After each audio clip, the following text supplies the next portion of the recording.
झालं महिला बाल सुद्धा घरामध्ये एक अल्पवयीन मुलगी आहे. प्रकृती कोळी म्हणून आहे. तर त्या प्रकृती कोळीची आई आमच्या बरोबर आहे. त्यांचे कुटुंब आहे. गेले महिना झालं कुठल्याही प्रकारचा गुन्हा दाखल न करता तिला बाल सुद्धा घरात ठेवलेली आहे. ती बाब चुकीची आहे.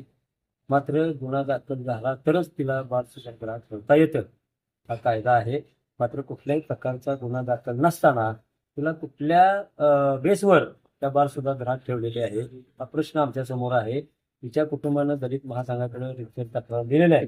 म्हणून मी आज जिल्हाधिकारी आणि महिला बाल विकास अधिकारी पाटील मॅडम यांच्याकडे निवेदन दिलेलं आहे. आणि तिथल्या जी काय सरिता काटकर आहेत त्या अर्वाचक भाषेत त्यांना बोलत असतात, हाकलून देतात. मात्र त्या कोण काय त्या मालकीण आहेत का, हा प्रश्न आहे. त्या सरिता काटकर मॅडमनी जरा थोडा भान ठेवावा आणि त्या कुटुंबाला सहकार्य करावं. त्या मुलीला आकडी येते, मुलीला फिट येते, ती जे आहे सांगत असेल तर थोडं गांभीर्य प्रशासनानं म्हणून त्यांनी घ्यायला पाहिजे होतं.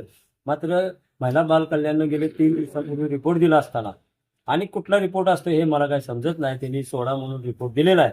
मात्र मुलगी रडते, तिला आकडी येते, हे वास्तव असताना त्या सरिता काटकर मॅडम कुठल्याही प्रकारचं गांभीर्य न घेता त्या मुलीला तिच्या आईच्या ताब्यात देण्यासाठी स्वतः लेखी हस्ताक्षरात अर्ज दिलेला आहे. मात्र याची कुठलीही गांभीर्यता न ठेवता त्या मुलीच्या आईला मात्र तिथे हेलपाटे घालायला लागलेले आहेत. म्हणून त्या सरिता काटकर कोण आहेत त्यांची तात्काळ तिथनं हकलपट्टी करावी, त्यांच्यावर चौकशी करून त्यांच्यावर निलंबनाची कारवाई करावी अशी मी दलित महासंघ आणि पारधी हक्क अभियानाच्या वतीने करतो. मात्र त्या मुलीला आज उद्यापर्यंत सोडली नाही तर त्या महिला बाल कल्याणच्या समोर सर्व महिला घेऊन मी आंदोलन करणार आहे असा इशारा देतो.